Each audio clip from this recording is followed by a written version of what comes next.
Hello, dear listeners. Before we begin today's story, tell me in the comments, where are you listening from? What's your city, your country? I read every message with care, and I truly love seeing how far our stories are reaching. It's amazing to watch this beautiful community grow all around the world. Now then, let's begin today's story. The words came out quieter than Natalie had practiced. I want a divorce. Sebastian's fork stopped halfway to his mouth. The restaurant hummed around them, a Tuesday evening crowd of couples and business dinners, the kind of upscale place where people kept their voices low and their problems private. Natalie had chosen it specifically for that reason. Safety in numbers, witnesses to keep him calm. She'd been so naive. What did you just say? Sebastian's voice was soft, dangerous, the tone he used right before he tore into someone at the office. His dark eyes fixed on her with the kind of intensity that used to make her feel special. Now it just made her feel small. Natalie's hands trembled in her lap. She'd rehearsed this moment 100 times with her sister Anne, had practiced keeping her voice steady, her spine straight, her resolve firm. But sitting across from Sebastian, watching his expression shift from shock to something darker, all those rehearsals felt useless. I said I want a divorce. The words were stronger this time. I can't do this anymore, Sebastian. I can't keep living like this. Living like what? He set down his fork with careful precision, the kind of control that meant he was barely holding himself together. Living in a nice apartment, wearing nice clothes, working at my agency instead of serving drinks to drunks in some dive bar. Heat climbed Natalie's neck. That's not what I meant. Because let me remind you, sweetheart. He leaned forward, his voice dropping even lower. You were nothing when I found you. A 19-year-old waitress with dreams too big for your tiny reality. I gave you everything. I paid for your degree. I gave you a career. I made you into someone. You didn't make me into someone. You controlled me. Natalie's voice shook, but she forced herself to meet his eyes. You isolated me from my friends. You made every decision. You treat me like I'm an employee at work, not your wife. Because you are an employee, and a pretty mediocre one at that. Sebastian's lips curved into something that wasn't quite a smile. You think you can make it without me? You think anyone else will hire you with your limited skills and non-existent connections? Each word landed like a slap. Natalie felt tears burning behind her eyes, but she refused to let them fall. Not here. Not in front of him. I'll manage, she whispered. You'll fail. Sebastian's hand shot across the table, gripping her wrist hard enough to hurt. And when you come crawling back, begging me to take you in, I won't be so generous. Natalie tried to pull away, but his grip tightened. Pain shot up her arm. Sebastian, you're hurting me. Good. Maybe then you'll remember who you belong to. Let go of her. The voice came from beside their table, deep and cold as winter. Natalie's head snapped up to find a man standing there, tall and broad-shouldered, in an expensive charcoal suit. His light green eyes were fixed on Sebastian with an intensity that made the air feel dangerous. Sebastian didn't let go. This is a private conversation. Move along. I said... The stranger's hand moved so fast, Natalie barely saw it. One moment Sebastian was gripping her wrist, the next he was releasing her with a yelp, his face going pale. Let go of her! The man's accent was subtle, British edges softened by American years. His face was striking in a dangerous way, all sharp angles and controlled power. A slight crook in his nose suggested it had been broken once. Dark hair fell across his forehead in waves that looked effortlessly styled. A silver chain glinted at his throat where his shirt was unbuttoned. He looked like violence wrapped in expensive fabric. Who the hell do you think you are? Sebastian stood, trying to reclaim some dignity despite being several inches shorter than the stranger. You can't just... Andrew Fairchild. The name was delivered like a weapon. And I can do whatever I want in this city, including telling you that if you touch your wife again, you'll spend the rest of your miserable life regretting it. The color drained from Sebastian's face. Even Natalie recognized that name. Everyone in Stratford knew the Fairchilds. Old money, old power, the kind of family that had shaped the city from its foundation. Andrew Fairchild wasn't just wealthy, he was untouchable. "Mr. Fairchild, I apologize." Sebastian's entire demeanor shifted, his voice taking on a sickening obsequiousness. "This is just a misunderstanding between husband and wife. There's no misunderstanding." Andrew's voice could have cut glass. "You threatened her. You hurt her.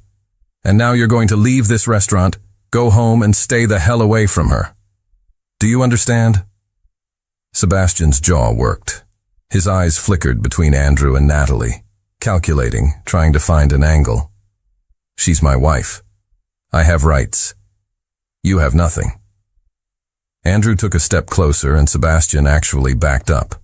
"If I hear you've contacted her, if I hear you've so much as looked at her, I will destroy everything you've built. Your agency will lose every client. Your apartment lease will mysteriously terminate. Your bank accounts will freeze. Your reputation will become so toxic that no one in this city will even speak your name." The restaurant had gone quiet. Everyone was watching now, this scene playing out like theater. Natalie felt her face burning, but she couldn't look away from Andrew's face, from the cold fury there that wasn't directed at her. Someone was defending her, really defending her. The realization made her chest tight. "This isn't over," Sebastian said, but his voice lacked conviction. "Natalie, when you come to your senses, she won't." Andrew's hand came to rest on the back of Natalie's chair, a protective gesture that made her heart skip. "Now leave, before I change my mind about letting you walk out of here on your own feet." Sebastian grabbed his jacket, threw some bills on the table and left. He didn't look back. The restaurant slowly returned to its normal volume. Natalie sat frozen, her wrist still throbbing where Sebastian had gripped it, her mind trying to process what had just happened. Andrew Fairchild moved to Sebastian's abandoned seat, sitting down with the easy confidence of someone who belonged everywhere. His green eyes, which had been so cold moments before, softened when they met hers. "Are you all right?" he asked quietly. Natalie opened her mouth, closed it, tried again. "I don't know. That's honest." A slight smile touched his lips. "I'm Andrew. I know who you are. Everyone knows who you are." The words came out too fast, tumbling over each other. "I'm Natalie. Natalie Cooper." "It's nice to meet you, Natalie Cooper." He said her name like it mattered, like she mattered, though I wish it were under better circumstances. Natalie looked down at her hands, at the red marks already forming on her wrist. "Thank you for what you did. You didn't have to." "Yes, I did." Andrew's voice was firm. "No one should be treated the way he was treating you, especially not someone." He stopped, jaw tightening. "I was having dinner at the next table. I heard everything." Heat flooded Natalie's face. "Then you heard him say I'm nothing without him." "I heard him reveal exactly what kind of man he is." Andrew leaned forward slightly. "And for the record, he's wrong. About everything." Natalie's throat tightened. She'd heard similar reassurances from her sister Anne, from the few friends Sebastian hadn't driven away. But hearing it from this stranger, this powerful man who'd just faced down her husband without flinching, made something crack open in her chest. "I don't even know why you helped me," she whispered. "Because you deserved help." Andrew's expression softened further. "And because I've seen what men like Sebastian do to women like you. How they tear you down piece by piece until you can't remember who you were before them." The accuracy of that statement made Natalie's eyes burn. "You don't know me." "No, but I'd like to." Andrew pulled out his phone, typed something quickly. "I'm going to give you my number. If he contacts you, if he shows up at your home or your work, if he does anything that makes you uncomfortable, you call me immediately. Do you understand? I can't ask you to—" "You're not asking. I'm offering." He met her eyes, and Natalie felt something shift in her chest. "Please, Natalie, let someone help you for once." The kindness in his voice nearly broke her. She nodded, pulling out her own phone with shaking hands. Andrew sent her a text, a simple message that just said, "Andrew Fairchild," and suddenly she had a lifeline she'd never expected. "Where are you staying tonight?" he asked. "My sister's. Anne. I was planning to move in with her after—" Natalie gestured vaguely at the restaurant, at the scene that had just unfolded. "After this." "Good. That's good." Andrew stood, and Natalie realized how tall he was, how solid, how safe he made her feel even though they'd just met. "Let me drive you there. Make sure you arrive safely." "You don't have to—" "Natalie." Her name on his lips sent warmth through her chest. "Please, let me do this." She should say no, should insist she could take care of herself, that she didn't need a stranger, even a powerful one, inserting himself into her life. But the truth was, she was terrified. Terrified Sebastian would be waiting outside. Terrified of going home to pack her things alone. Terrified of everything that came next. "Okay," she whispered. Andrew's smile was gentle. "Come on. My car's out front." He offered his arm like a gentleman from another era. Natalie took it, feeling the solid warmth of him through expensive fabric, and let him guide her out of the restaurant. As they walked past the other diners, past the maitre d' who bowed slightly to Andrew, past everything familiar that was now part of her old life, Natalie felt something unfamiliar blooming in her chest. Hope. Maybe she could do this. Maybe she could leave Sebastian and survive and even be happy. And maybe, just maybe, the dangerous-looking man with gentle eyes walking beside her was the first step toward that new life. Even if she had no idea what she'd just gotten herself into. Andrew's car was exactly what Natalie expected. Sleek, black, expensive enough that she was afraid to touch anything. The leather seats were soft as butter, and the interior smelled like cedar and something indefinably masculine. He drove with quiet confidence, one hand on the wheel, the other resting on the center console. "You're shaking," Andrew said quietly. Natalie looked down at her hands. He was right. They trembled in her lap like leaves in a storm. Adrenaline, probably. "It's been a long night." That's an understatement. He glanced at her, those green eyes softening. "Are you in pain? From your wrist?" "It's fine. Just bruised." "It's not fine." His jaw tightened. "And I'm sorry I didn't step in sooner. I was trying to give you privacy, but when he grabbed you, you saved me." The words came out thick. No one's ever done that before. Andrew was quiet for a moment. "Has he hurt you before? Physically?" "No. Never." Natalie stared out the window at the familiar streets sliding past. "He controlled me in other ways. Words, mostly. Making me believe I was nothing without him. That I owed him everything." "You don't owe anyone your dignity." The certainty in his voice made Natalie's chest ache. "My sister has been saying the same thing for months. I didn't believe her. Didn't want to believe her. Because if she was right, that meant that you'd wasted 7 years on someone who didn't deserve you." Andrew's voice was gentle. "I know that feeling. The sunk cost fallacy. Staying because you've already invested so much time and energy that leaving feels like admitting defeat." Natalie looked at him. "You sound like you're speaking from experience." "Not personally, but I've seen it happen to people I care about." His fingers tightened on the steering wheel. "My mother stayed with my father for 15 years longer than she should have.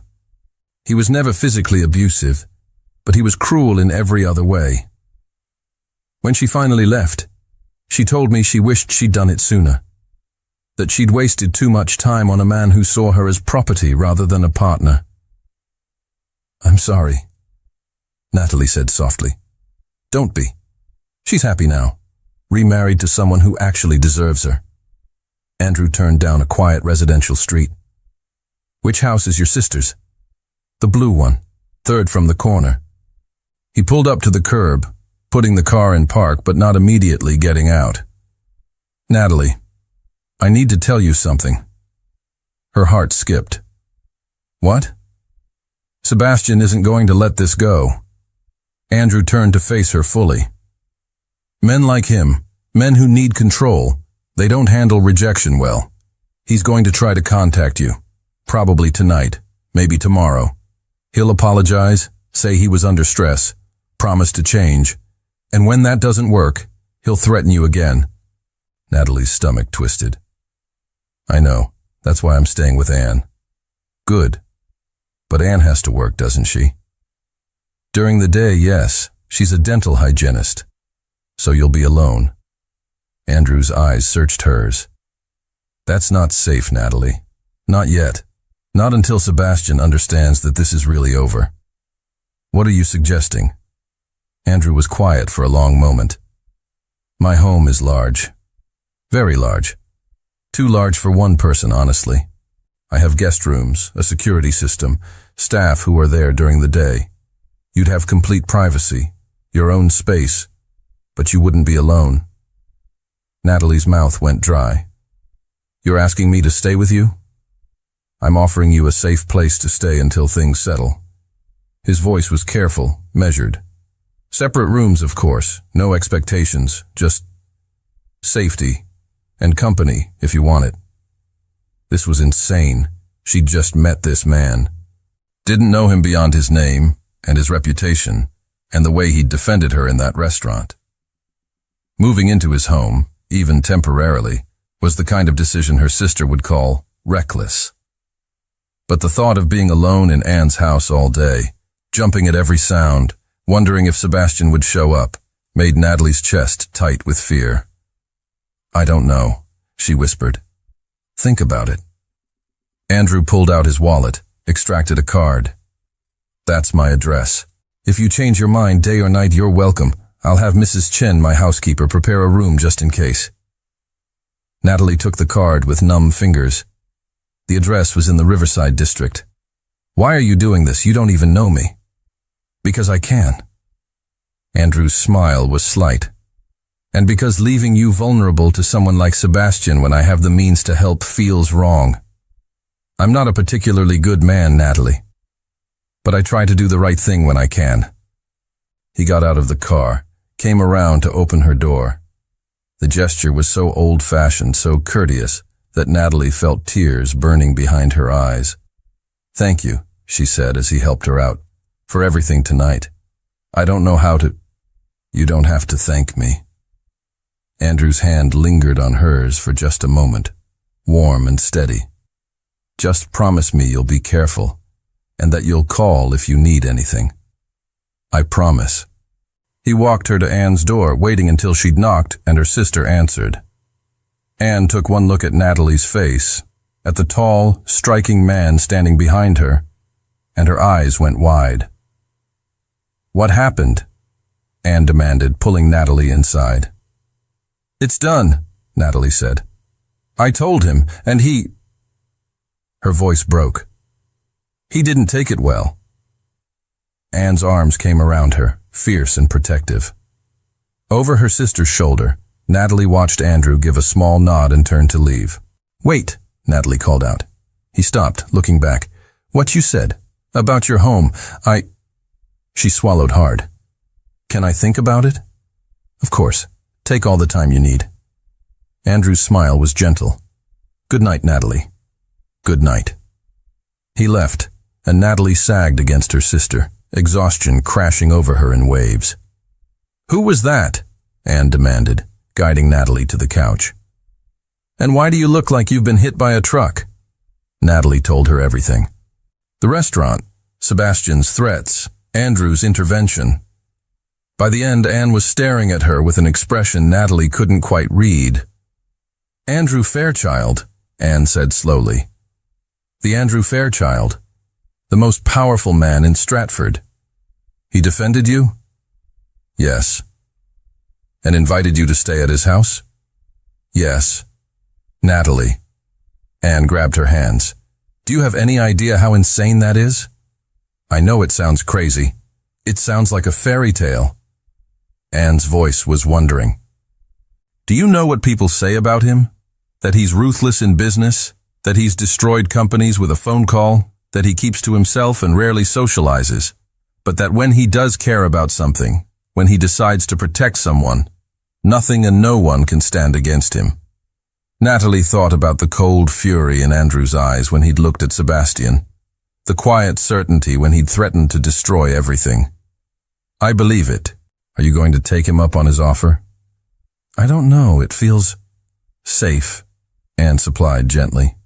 Like maybe for the first time in years, someone actually sees you and wants to help without expecting anything in return. Natalie's throat tightened. Yes. Then maybe you should consider it, at least for a few days. Anne squeezed her hands. I love you, and you're always welcome here. But I work long hours, and Sebastian knows where I live. If Andrew Fairchild is offering protection, and if he's doing it without strings attached, that might be exactly what you need right now.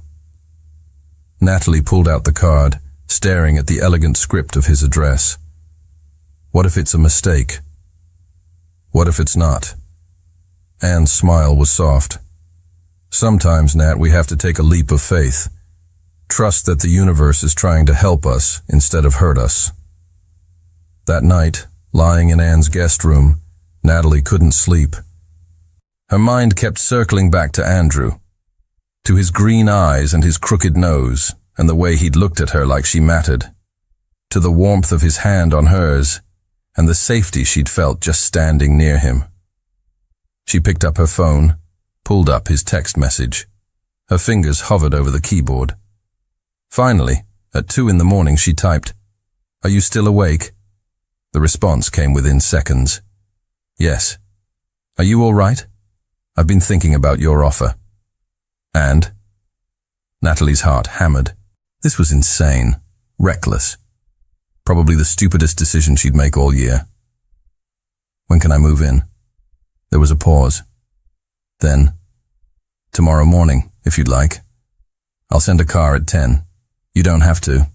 I want to. Get some rest, Natalie. I'll see you tomorrow. She set down her phone, her heart racing. What had she just agreed to? Moving into a stranger's house, accepting his protection, letting herself depend on someone she'd just met. But as she finally drifted off to sleep, Natalie felt something she hadn't felt in 7 years. Safe. And that was worth the risk. Andrew's driver arrived at exactly 10 o'clock in a car that made Anne whistle under her breath. Are you sure about this? Her sister asked for the 100th time, helping Natalie load her suitcases. No, but I'm doing it anyway. Natalie hugged her sister tight. I'll call you every day, promise. You better. And if he turns out to be some kind of weirdo, you leave immediately. He's not a weirdo, he's... Natalie paused, trying to find the right word. Protective. Protective is good. Possessive is not. Know the difference. The drive to Andrew's house took 20 minutes. 20 minutes of Natalie's stomach doing complicated gymnastics, while she second-guessed every decision that had led her here. She was moving into a stranger's home, a powerful, dangerous-looking stranger who'd inserted himself into her life with the force of a hurricane. This was insane. The car turned through massive iron gates, up a long driveway lined with trees, and then Natalie saw the house. It wasn't a house, it was an estate. Stone and glass and architectural brilliance spread across perfectly manicured grounds. Gardens sprawled in every direction. A fountain burbled near the front entrance. It looked like something from a magazine, the kind of place where senators held fundraisers and celebrities got married. Oh my God, Natalie breathed. The driver smiled in the rearview mirror. Impressive, isn't it? Mr. Fairchild inherited it from his great-grandfather. Been in the family for generations. The car pulled up to the front entrance where Andrew stood waiting. He wore dark jeans and a cream sweater that made his green eyes even more striking. Casual, approachable. somehow more devastating than the suit had been. Natalie. He opened her door himself, offering his hand. Welcome. She took his hand, feeling the warmth of his skin, and let him help her out. Your home is beautiful. Thank you. Though I can't take credit. My great-grandfather had excellent taste. Andrew gestured to the driver. Marcus will bring your bags up. Let me show you around. The interior was even more stunning than the exterior. Soaring ceilings, hardwood floors that gleamed like mirrors, art that was probably worth more than Sebastian's agency. But it wasn't cold or sterile. Fresh flowers brightened every room. Books lined built-in shelves. Photographs in elegant frames showed candid moments of laughter and love. It felt lived in. Loved. Like a home rather than a museum.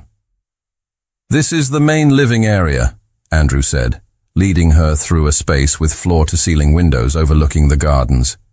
Feel free to use it whenever you'd like. I'm usually in my study during the day, so you won't be disturbed. Where's your study? East wing. You're in the west. His smile was slight. Maximum privacy. Natalie's chest loosened. He really was trying to make her comfortable. And the housekeeper you mentioned? Mrs. Chen. She comes Monday through Friday, 8 to 4. Cooks, cleans, generally keeps me from living like a complete barbarian. Andrew led her up a sweeping staircase.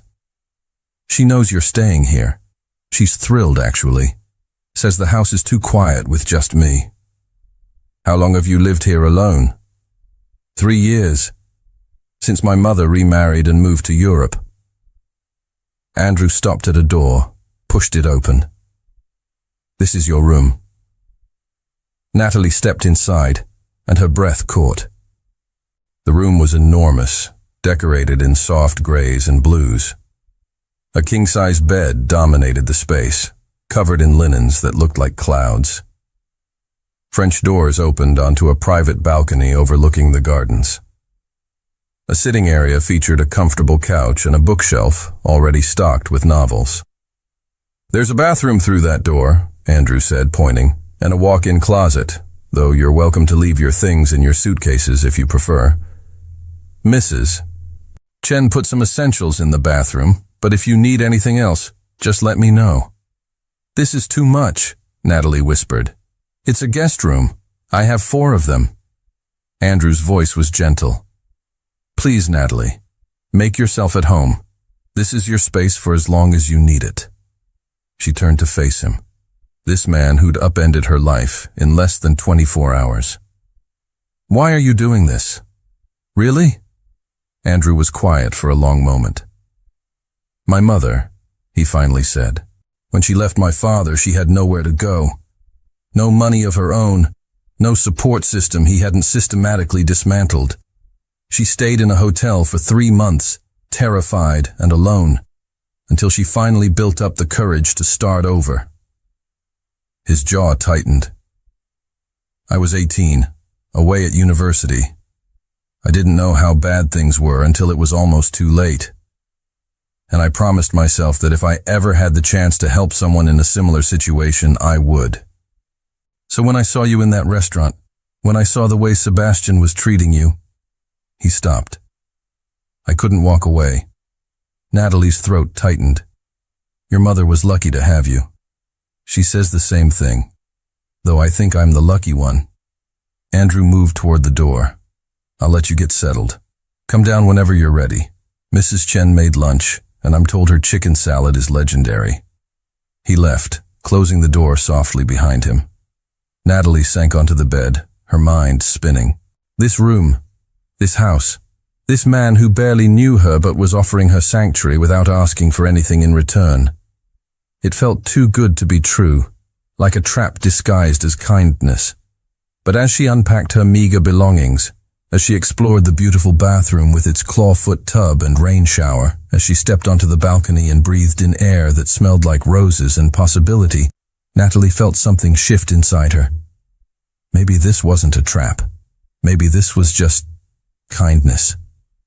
Real, Uncomplicated kindness from someone who had the means to help and chose to use it. She found Andrew in the kitchen an hour later. He was reading on a tablet, his feet bare, his hair slightly disheveled. He looked up when she entered, and his smile was warm. "How's the room?" he asked. "Perfect. Too perfect." Natalie slid onto a bar stool across from him. "I keep waiting for the other shoe to drop." "There is no other shoe." Andrew set down the tablet. "This is exactly what it appears to be. A safe place to stay while you figure out your next steps. No expectations, no obligations, just safety." "Why do I get the feeling you don't do this for everyone?" "Because I don't." His green eyes held hers. "But you're not everyone, Natalie." The intensity in his gaze made her pulse skip. "You don't even know me." "I'd like to." Andrew stood, moved to the refrigerator. "Mrs. Chen left enough food to feed an army. Are you hungry?" They ate lunch on the terrace overlooking the gardens. Andrew was easy to talk to, asking questions about her life, her degree in advertising, her dreams before Sebastian had systematically crushed them one by one. He listened like her words mattered, like she mattered, and Natalie found herself relaxing in a way she hadn't in years. "What about you?" she asked. "What do you do, besides own half the city, apparently?" Andrew laughed. "I manage investments mostly. Family money that needs oversight. It's not particularly exciting. Numbers, projections, board meetings where people pretend to care about quarterly reports." "You don't enjoy it?" "I'm good at it. That's not the same thing." He leaned back in his chair. "My great-grandfather built the family fortune in shipping.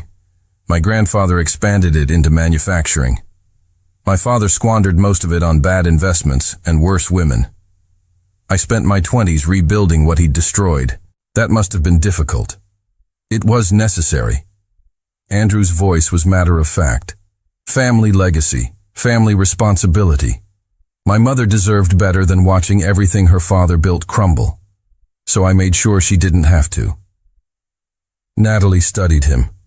This complicated man with gentle eyes and a reputation for ruthlessness. "You're a good son."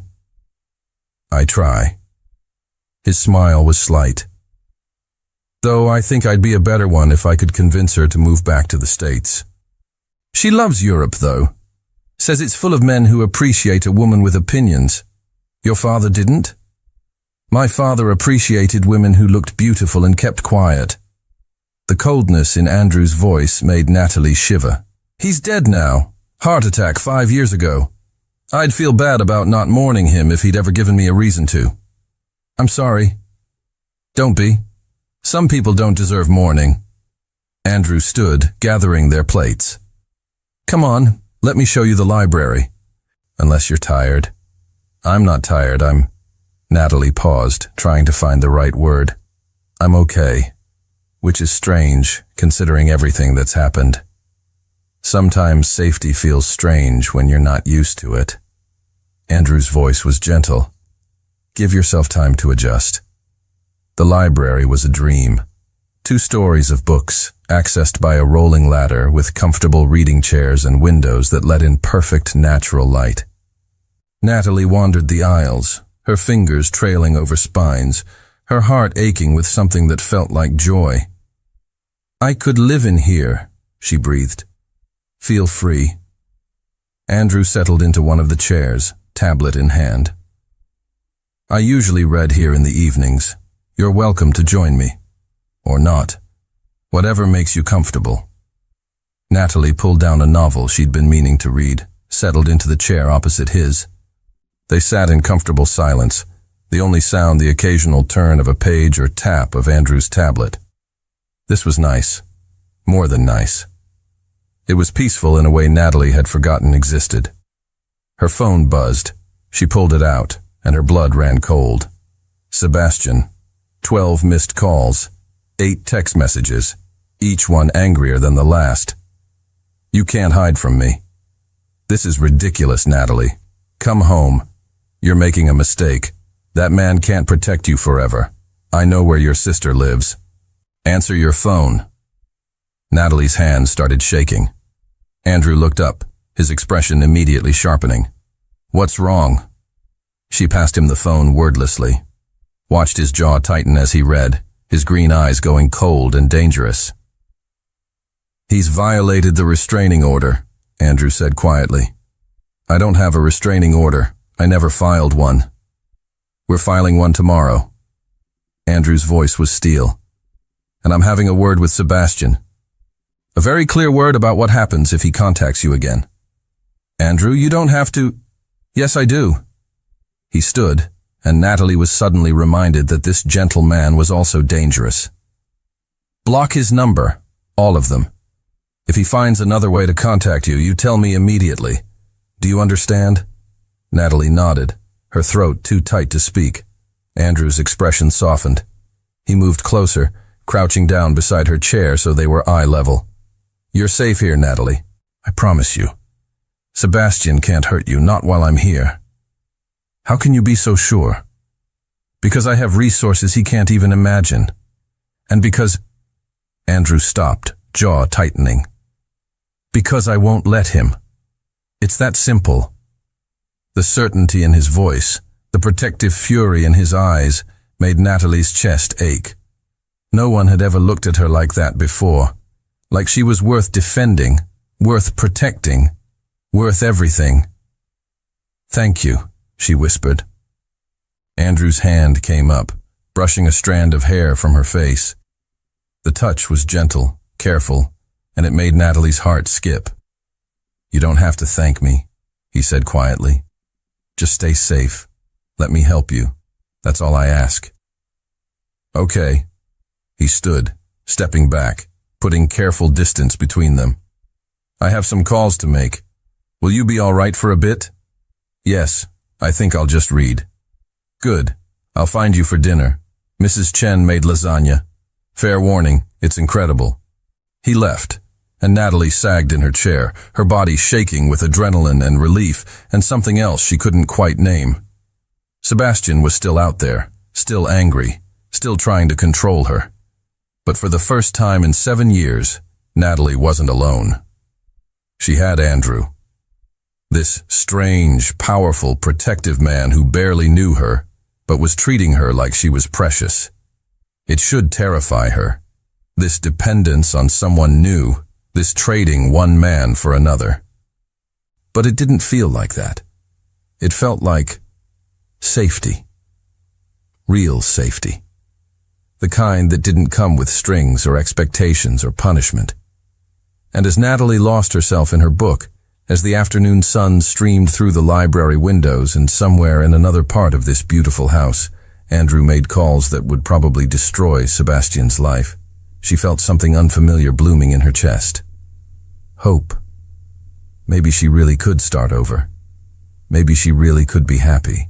And maybe, just maybe, Andrew Fairchild was exactly the kind of man she'd needed all along. 3 days later, the storm hit. Not metaphorically. An actual storm. The kind that made weather forecasters excited and everyone else nervous. Thunder rolled across the sky like drums. Rain lashed the windows in sheets. Lightning turned the world white and electric every few seconds. The power went out at 9. Natalie had been reading in her room, wrapped in a blanket despite the warmth of late summer, when everything went dark. She waited for the backup generator to kick in like it had during a brief flicker the day before. It didn't. Thunder cracked so loud the windows rattled. Natalie's heart jumped into her throat. She wasn't afraid of storms, exactly, but sitting alone in the dark in a strange house, while wind howled and rain hammered, was activating every childhood fear she'd thought she'd outgrown. A knock on her door. Natalie? Andrew's voice calm and steady. Are you all right? She opened the door to find him standing there with a flashlight and a slight smile. The generator's down. Lightning probably fried something. I've called the repair service, but they can't come out until the storm passes. Oh. Natalie wrapped the blanket tighter. Okay. Andrew studied her face. You're scared. I'm fine. You're a terrible liar. His voice was gentle. Come on. We'll ride out the storm together. He led her downstairs to the library. He'd already lit candles, their soft glow creating shadows that danced across the walls. It should have been romantic. Instead, it felt safe. I have flashlights, battery-powered lanterns, and enough candles to open a shop, Andrew said, settling into his usual chair. We won't be completely in the dark. Natalie curled up in her chair, pulling her knees to her chest. I feel ridiculous. It's just a storm. Everyone's afraid of something. Andrew opened his tablet, which still had battery life. I'm terrified of small spaces, elevators, closets, anywhere I feel trapped. Had a panic attack in an elevator once. Very undignified. Really? Natalie couldn't imagine this composed man panicking about anything. Really? I was 12. Got stuck in an elevator for 3 hours during a power outage. Ever since then, confined spaces make me... He gestured vaguely. Irrational. What do you do when you have to use an elevator? Take the stairs whenever possible. When I can't, I focus on breathing. Count to 10. Remind myself that I'm safe, that nothing bad is happening, that it's just old fears talking. Thunder boomed. Natalie flinched. Hey! Andrew's voice was soft. Come here. She looked at him confused. Come sit with me. Sometimes proximity helps. Natalie knew she should say no. Should maintain the careful distance they'd kept for the past 3 days, this polite boundary that kept things professional and safe. Instead, she uncurled from her chair and moved to his couch. Andrew shifted, making room, and Natalie settled beside him. Not touching, but close enough that she could feel his warmth. Better? He asked. Actually, yes. They sat in comfortable silence while the storm raged outside. Andrew read something on his tablet. Natalie tried to focus on her book, but kept getting distracted by his presence. The way he smelled like cedar and something clean. The way his hand rested on his thigh, fingers occasionally tapping out a rhythm only he could hear.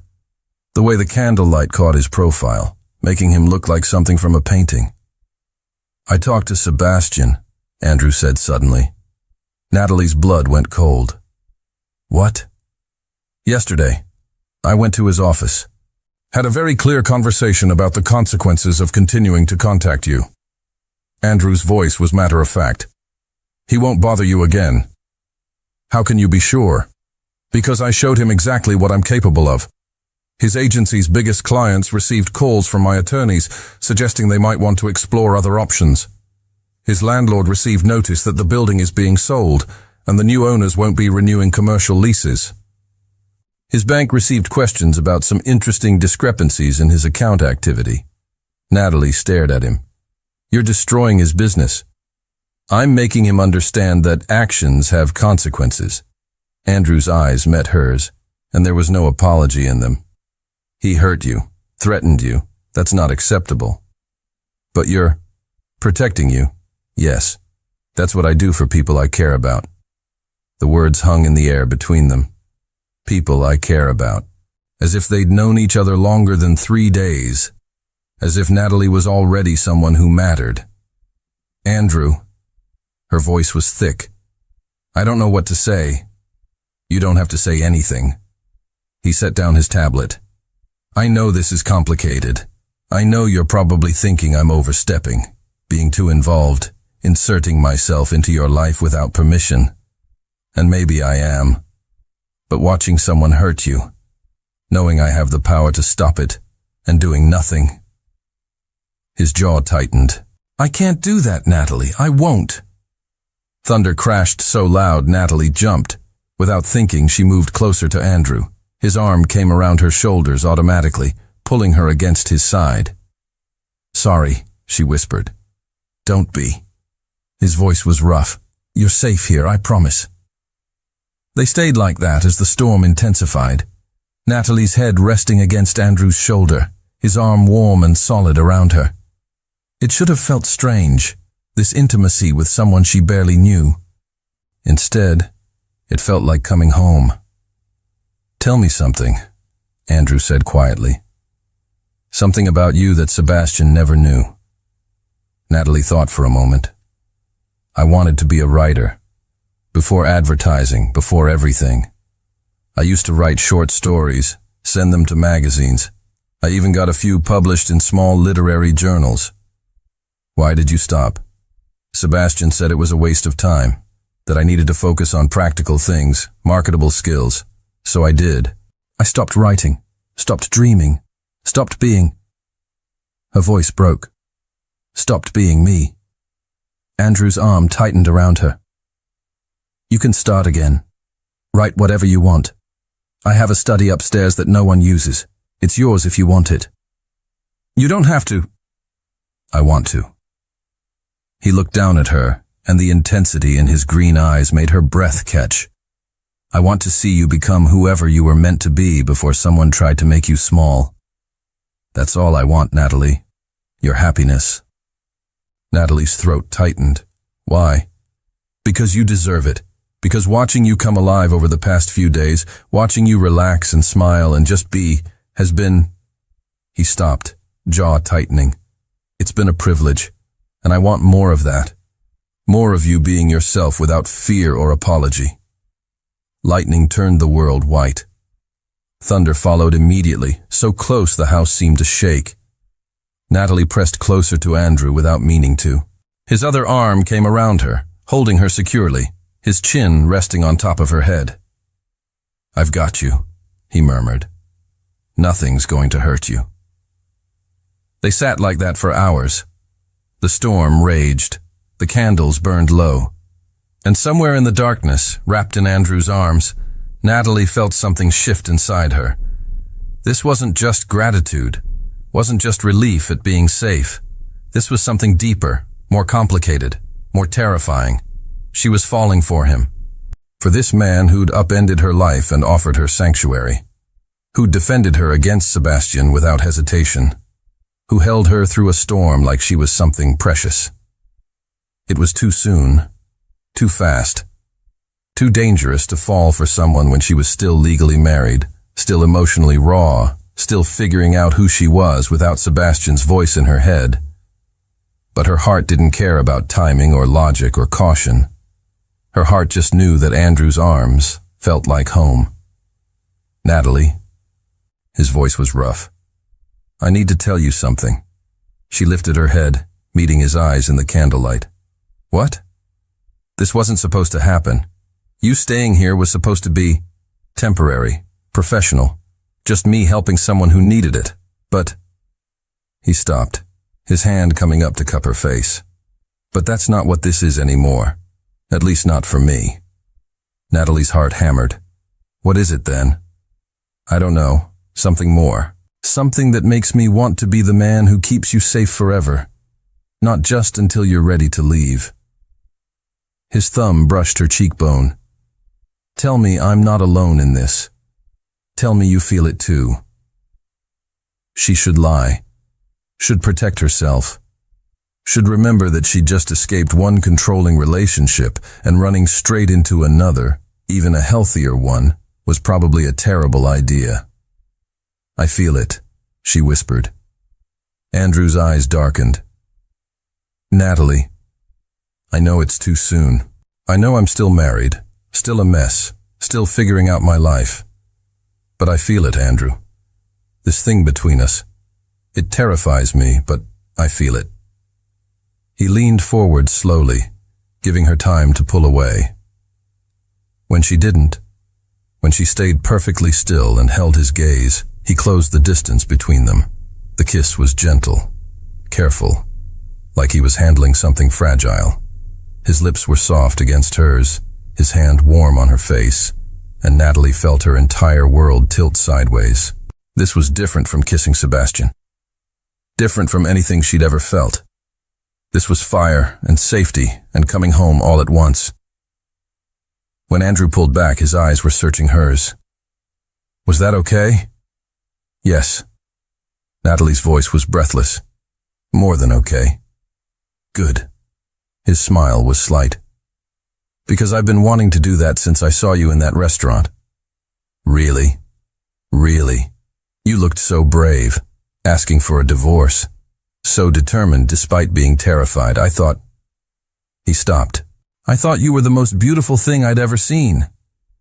Natalie's chest ached. No one's ever called me beautiful before.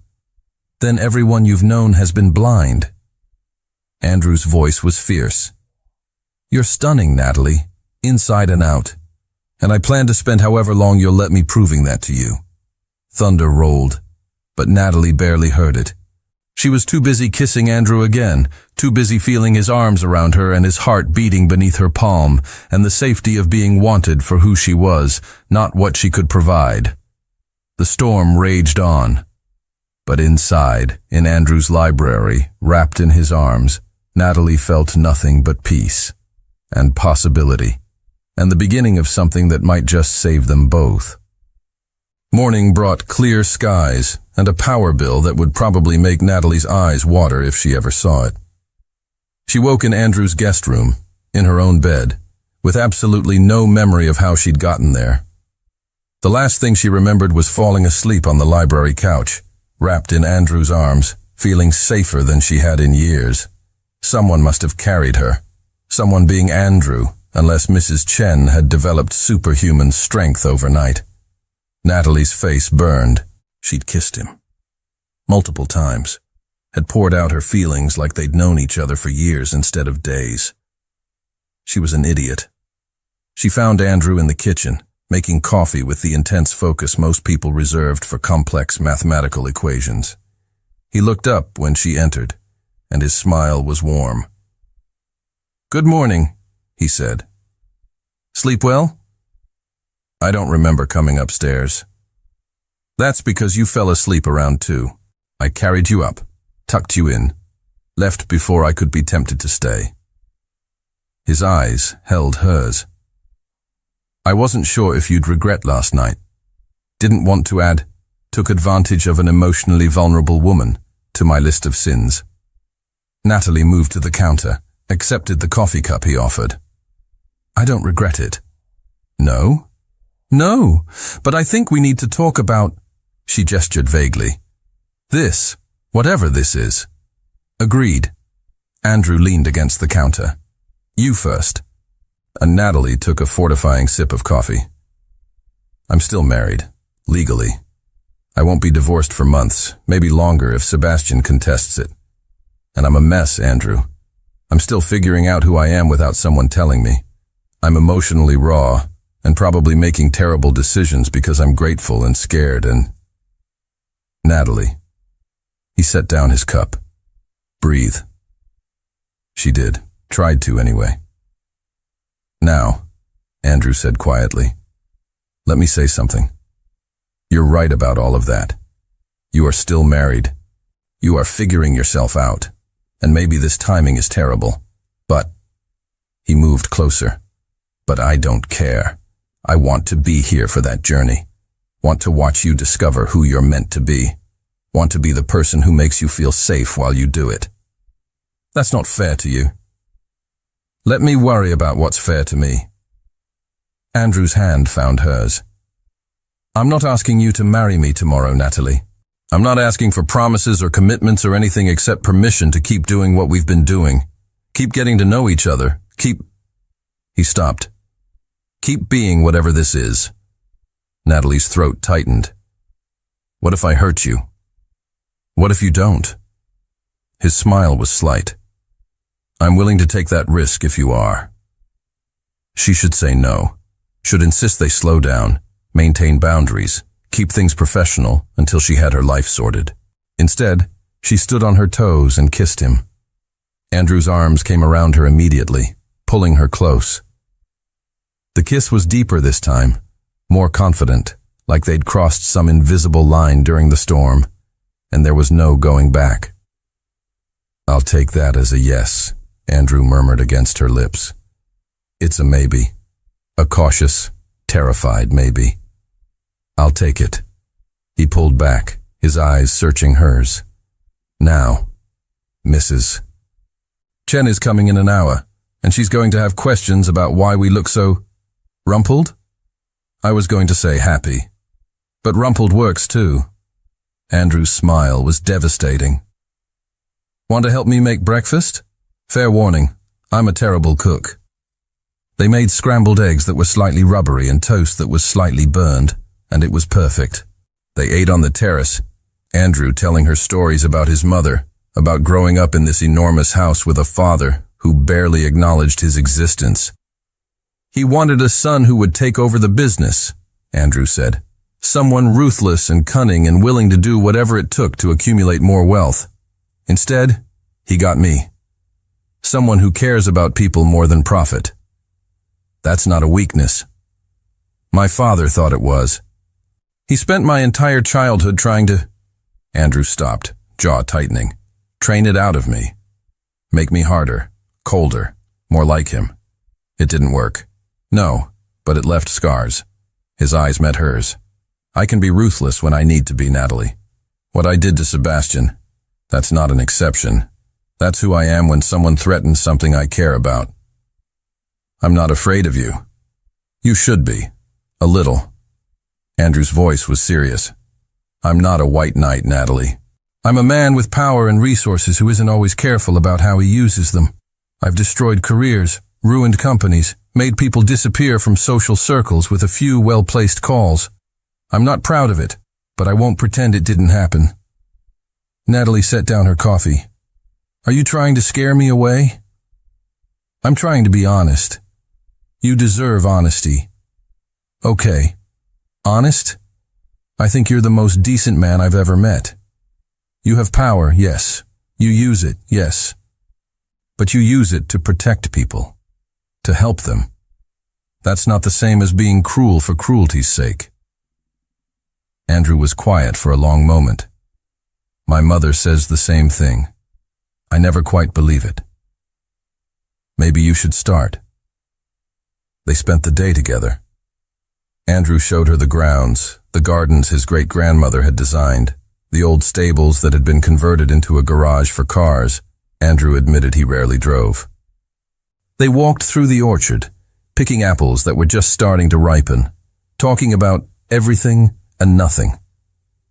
Natalie told him about her dreams of writing, about the stories that still lived in her head even after years of suppression. Andrew listened like every word mattered, asking questions, encouraging her to write again. I have that study I mentioned, he said as they walked back to the house. It's yours. Computer, desk, perfect view, whatever you need to write. Andrew, I can't. Yes, you can. Please, Natalie, let me do this for you. She agreed because saying no felt impossible, because the hope in his eyes, the genuine desire to help her, made her chest ache. Mrs. Chen arrived and immediately fell in love with Natalie. The older woman bustled around the kitchen, making lunch and asking Natalie 1,000 questions about her life, her interests, her plans. She kept shooting knowing looks at Andrew, who studiously ignored them. She likes you, Andrew said after Mrs. Chen left. That's good. She's an excellent judge of character. Does she know about... Natalie gestured between them. She knows I'm hopelessly smitten with a beautiful woman who's staying in my home. Andrew's smile was crooked. But she doesn't know the details. I thought I'd let you decide how much to share. Hopelessly smitten? Devastatingly, completely. Take your pick of adjectives. Natalie laughed, and it felt good. Natural, like something she'd forgotten how to do was finally coming back. That evening, they ate dinner in the library. Candles again, though this time by choice rather than necessity. Andrew had opened a bottle of wine, something expensive that tasted like velvet on Natalie's tongue. I filed for the restraining order today, Andrew said casually. Against Sebastian. It'll be processed by tomorrow. If he comes within 500 feet of you, he'll be arrested. Natalie's chest tightened. He's going to be furious. Let him be. Andrew's voice was steel. He can't hurt you, Natalie. Not anymore. How can you be so sure? Because I won't let him. Because I have resources he can't match and connections he can't break. Because... Andrew set down his wine glass. Because you're mine to protect now, and I take that responsibility seriously.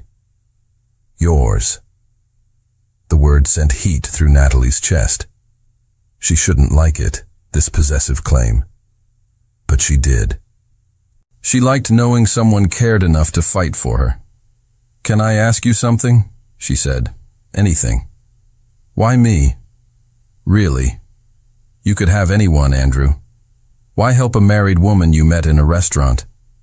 Andrew was quiet for a long moment. "When I saw Sebastian grab your wrist, when I saw the fear in your eyes, I saw my mother.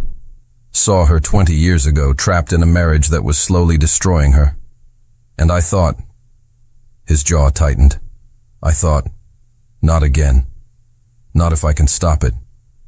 "So this is about your mother?" "It started that way. But then I talked to you, saw your courage, your strength, the way you were trying so hard to be brave despite being terrified. And I thought..." He looked at her, and the vulnerability in his eyes made her breath catch. "I thought you were remarkable, and I wanted to know you, really know you. So I offered you sanctuary because that's what you needed. But I kept you close because that's what I needed." Natalie's throat tightened. "What do you need, Andrew?" "You." The word was simple, devastating. "I need you, Natalie. Your smile, your laughter, the way you look at me like I'm not a monster. I need all of it." She moved to his couch, settling beside him. Andrew's arm came around her automatically, pulling her close. "I need you too," she whispered, "and that terrifies me. We can be terrified together." They kissed, slow and sweet, and full of promise. And as the candles burned low and the night deepened around them, Natalie felt something she'd thought was lost forever. She felt whole. Not because Andrew completed her, but because he made space for her to complete herself.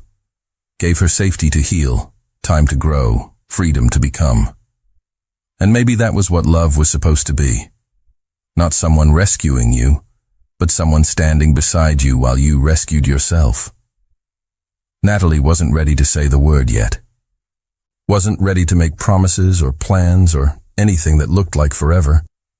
But as she fell asleep in Andrew's arms, as she felt his heartbeat beneath her cheek and his breath in her hair, she thought, maybe someday soon. Maybe forever wasn't as terrifying as it seemed. Not with the right person, not with him. The divorce papers came through on a Tuesday morning. Sebastian had contested them, of course. Had hired lawyers and filed motions and done everything possible to drag out the process. But Andrew's attorneys were better, more ruthless, and absolutely determined to end this marriage as quickly as legally possible. 3 months. That's how long it took. 3 months of Natalie living in Andrew's home, slowly healing, slowly becoming herself again. 3 months of writing in the study he'd prepared for her, pouring out stories that had lived in her head for years. 3 months of falling deeper in love with a man who treated her like she was precious. "It's done," Andrew said, setting the papers on the kitchen counter where Natalie was having coffee. "You're officially divorced." Natalie stared at the papers. Her hands were shaking. "I'm free." "You're free." Andrew's voice was gentle. "How do you feel?" "I don't know." "Relieved? Scared? Like I should feel something more dramatic than..." She looked at him. "Then grateful it's over?" "There's no right way to feel." Andrew moved beside her, his hand finding hers. "You did a brave thing, Natalie. You left a bad situation. You rebuilt your life. You survived. That's worth celebrating. I didn't do it alone." "No, but you did the hardest parts yourself." His eyes held hers. "I just gave you a safe place to land. You did the actual work of healing." Natalie's throat tightened. Over the past 3 months, Andrew had been perfect. Patient when she had nightmares. Supportive when she broke down crying over nothing.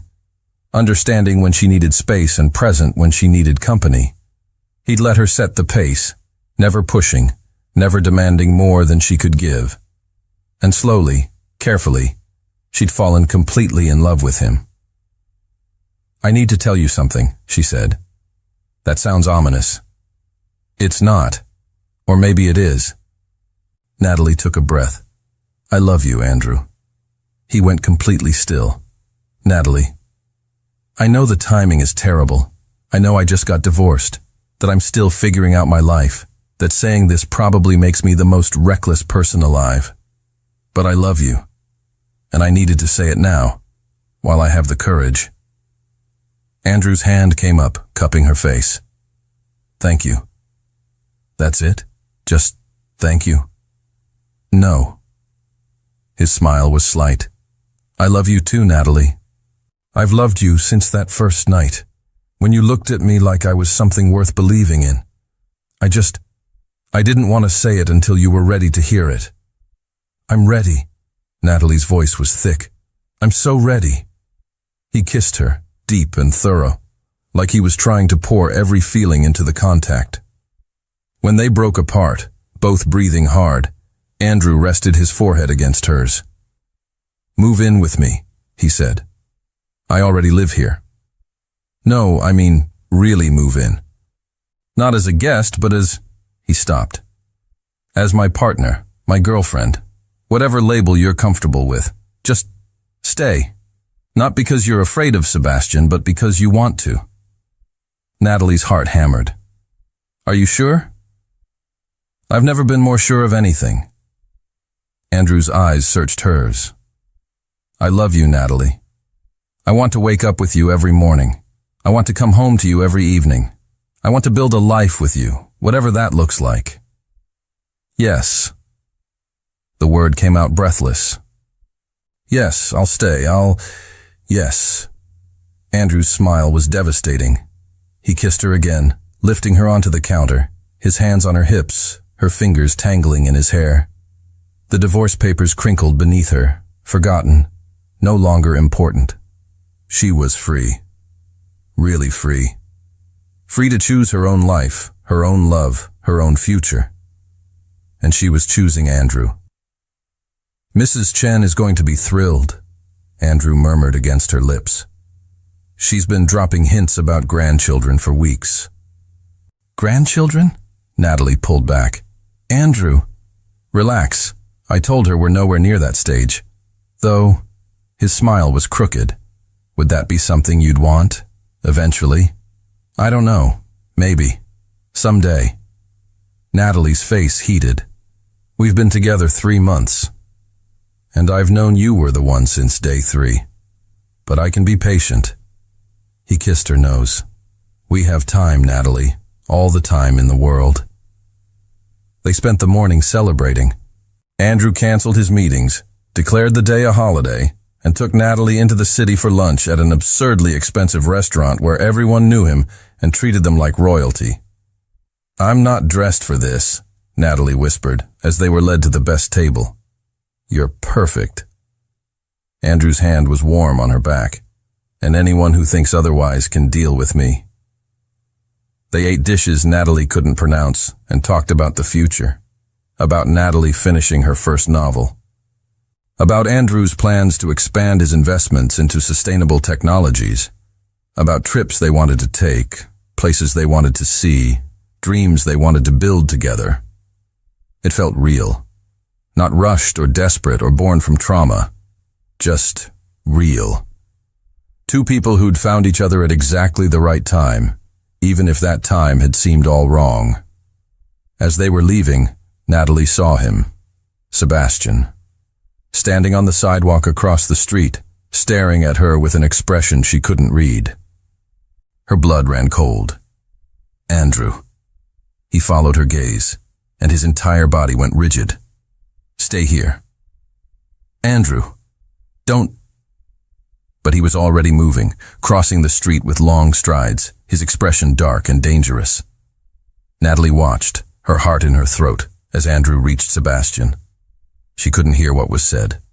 Could only see Sebastian's face go pale, see him take a step back, see Andrew lean in close and say something that made her ex-husband flinch. Then Andrew was walking back, his hand finding Natalie's, his expression calm but his eyes still cold. What did you say to him? Natalie asked. Nothing he didn't need to hear. Andrew's jaw was tight. He won't bother you again. How can you? Because I made it very clear what would happen if he did. Andrew's eyes met hers. I'm not a violent man, Natalie, but for you, I'd become one. The certainty in his voice should have scared her. Instead, it made her feel protected, safe. Like nothing in the world could hurt her, as long as Andrew was there. They went home. To Andrew's house, which was now officially Natalie's house too. Mrs. Chen had prepared dinner, and they ate on the terrace as the sun set, talking about everything and nothing. I'm proud of you, Andrew said suddenly. Natalie looked at him. For what? For surviving, for leaving, for choosing happiness even when it was terrifying. His hand found hers across the table. You're the bravest person I know, Natalie. I'm not brave, I'm just trying. That's what bravery is. Trying even when you're scared. Andrew stood, pulling her up with him. Dance with me? There's no music. We don't need music. They swayed together on the terrace, Andrew's arms around her, Natalie's head on his chest. The city lights twinkled below. Stars appeared one by one overhead. And in this moment, wrapped in the arms of a man who loved her, Natalie felt something she'd thought was lost forever. Peace. Real, genuine peace. Not the absence of fear, but the presence of safety. The knowledge that she was exactly where she was meant to be. I love you, she whispered against his chest. I love you too. Andrew's voice was rough. So much, Natalie. More than I thought I could love anyone. They made love that night. Not desperate or rushed, but slow and careful and full of promise. Andrew touched her like she was precious, loved her like she was the only woman in the world, and Natalie felt every broken piece of herself finally heal. This was what she'd been missing. Not just love, but love that was safe. Love that built up instead of tearing down. Love that made her stronger instead of weaker. Afterward, lying in Andrew's arms in his enormous bed that was now their bed, Natalie thought about how far she'd come. From the terrified woman asking for a divorce in a restaurant to this, to happiness, to love, to a future that looked bright instead of bleak. Thank you, she whispered. Andrew's arms tightened around her. For what? For seeing me, for saving me, for everything.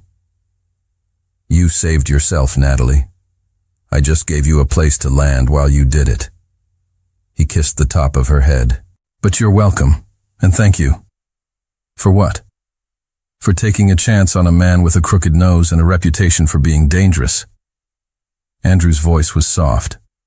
For seeing past all that to who I really am. For loving me. That's the easiest thing I've ever done. They fell asleep tangled together, the city quiet outside their windows, the future stretching out before them bright and beautiful and theirs to build however they wanted.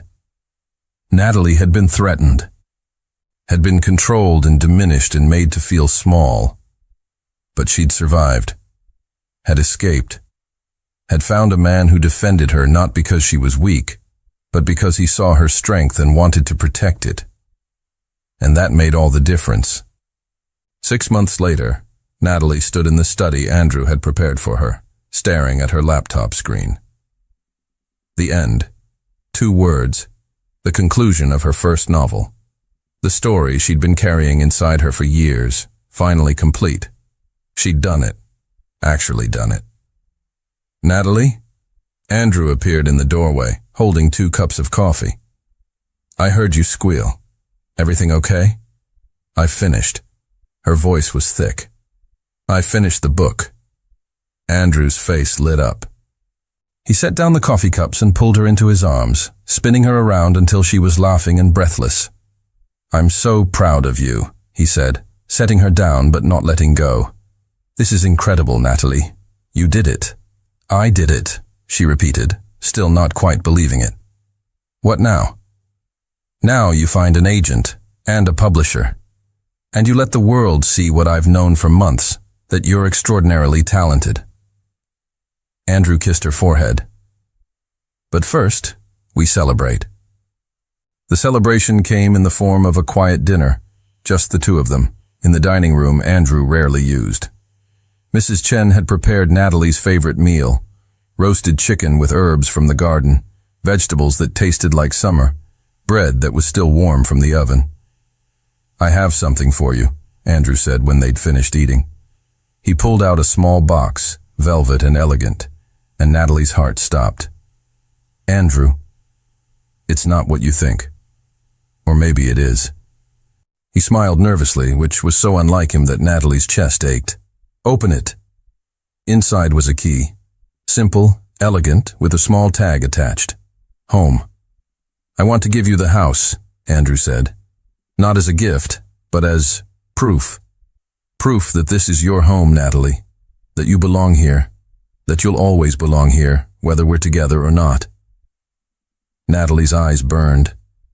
"Andrew, let me finish." He took her hands. "I love you. I want to marry you someday, when you're ready, when the timing feels right. But whether that's tomorrow or in 5 years, I want you to know that this house is yours. That you have a place that's safe and permanent and can never be taken away. You're putting the house in my name. Half of it, yes. We'll be joint owners, equal partners." Andrew's eyes searched hers. "I know you're still building your confidence, still learning to trust yourself. I don't want you ever feeling trapped or dependent. I want you to know you have options, always." Natalie couldn't speak, could only stare at this man who understood her so completely, who knew exactly what she needed before she did. "Say something," Andrew said, and there was vulnerability in his voice that she'd never heard before. "I love you." The words came out thick with tears. "I love you so much, Andrew. And yes. Yes to the house. Yes to being partners. Yes to everything." "Good." His smile was relieved. "Because I already had the papers drawn up. Very presumptuous of me." Natalie laughed, the sound watery, but genuine. "Very. But I love you anyway." They made love that night in their bed, in their house, in the life they were building together. And as Natalie fell asleep in Andrew's arms, she thought about how far she'd come. From the restaurant where she'd asked for a divorce to this, to safety, to love, to a future that was hers, to build however she wanted. The next morning, Natalie woke to find Andrew already dressed, his expression serious. "What's wrong?" she asked. "Nothing's wrong, but there's something you need to see." He handed her his phone. The headline made her stomach drop. "Local business owner arrested for fraud. Sebastian." His photo stared out from the screen, his expression furious. The article detailed years of financial misconduct, stolen funds, forged documents.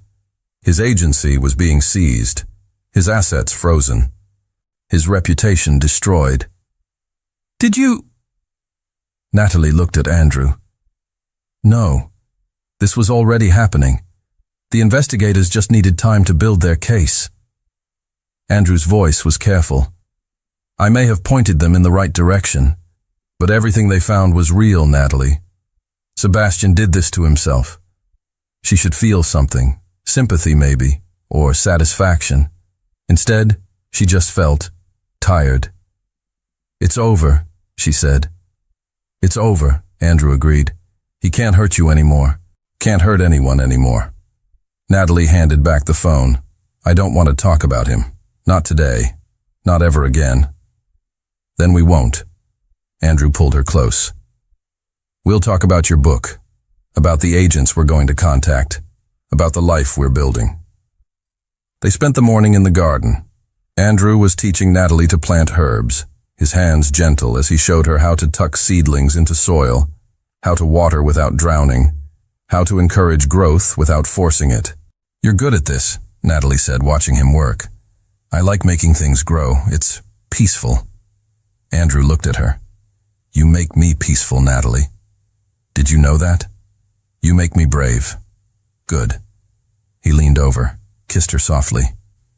We're good for each other. That afternoon, Anne visited. She hadn't been to the house since Natalie moved in, too busy with work and life and giving her sister space to heal. But now she stood in the entrance hall, her eyes wide. Natalie, she breathed. This place is overwhelming? Incredible. Anne turned to Andrew, who'd appeared to greet them. You're Andrew Fairchild, the Andrew Fairchild. Just Andrew is fine. His smile was warm. You must be Anne. Natalie talks about you constantly. They had lunch on the terrace, and Natalie watched her sister slowly relax. Anne asked Andrew careful questions about his business, his family, his intentions toward Natalie. Andrew answered honestly, not defensive or annoyed, just honest. I love your sister, he said simply. I want to build a life with her, and I'll spend however long it takes proving that I'm worthy of her. Anne looked at Natalie. You're happy? I'm so happy, Natalie said, and meant it. Happier than I ever thought I could be. Good. Anne's voice was thick. That's all I ever wanted for you. After Anne left, after they'd cleaned up and settled in the library for their usual evening reading, Andrew set down his book. I need to ask you something, he said. Natalie looked up.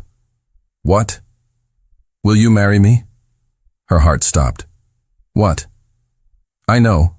I said I'd wait until you were ready, but... Andrew moved to kneel beside her chair. I'm ready, Natalie. I'm ready to build a life with you, officially, to be your husband, to have everyone know that you're mine and I'm yours. Andrew, if it's too soon, tell me. I'll wait. I'll wait forever if that's what you need. But I wanted you to know. His voice was rough. I wanted you to know that when you're ready, I'm here. I'm yours, completely. Natalie's hands were shaking. This was fast, too fast. She'd only been divorced for 3 months, was still building her career, still figuring out her life. But looking at Andrew's face, at the hope and love and vulnerability there, she knew the answer. Yes, she whispered. Yes? Yes, I'll marry you. Tears streamed down her face. I don't want to wait, Andrew. I don't want to be cautious or careful. I want to be your wife. I want to build this life with you. I want everything. Andrew stood, pulling her up with him, and kissed her so deeply Natalie forgot how to breathe. When they broke apart, he was smiling wider than she'd ever seen. I don't have a ring yet, he admitted. I was going to wait, make it perfect. I don't need perfect. I just need you. You have me. Always. He held her close. We'll do this right. Small wedding, just people we love. Or big wedding if you want. Whatever makes you happy, Natalie. That's all I care about. They decided on small. Just Anne, Mrs. Chen, and a handful of Andrew's closest friends. A simple ceremony in the garden, under the trees his great-grandmother had planted, with vows they wrote themselves. The wedding was perfect. Natalie wore a simple white dress, flowers in her hair, and smiled so wide her face hurt. Andrew wore a navy suit and looked at her like she was the only person in the world. I promise to love you, Natalie said, her voice steady despite her tears. To support you, to be your partner in everything, to build a life with you that's built on trust and respect and genuine love. I promise to be brave, to choose happiness, to never forget that I deserve the love you give me. I promise to protect you, Andrew said, his voice rough, to support your dreams, to be patient when you need time and present when you need company. I promise to love you even on the days you can't love yourself, to remind you of your strength when you forget, to be the man you deserve every single day for the rest of our lives. They kissed as husband and wife, and Natalie felt something shift in her chest. This was it. This was what she'd been missing all those years with Sebastian.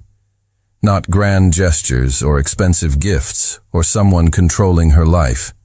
This, partnership, equality, love that built up instead of tearing down. "I love you, Mrs. Fairchild," Andrew whispered against her lips. "I love you too, Mr. Fairchild." They danced in the garden as the sun set. Just the two of them, no music needed.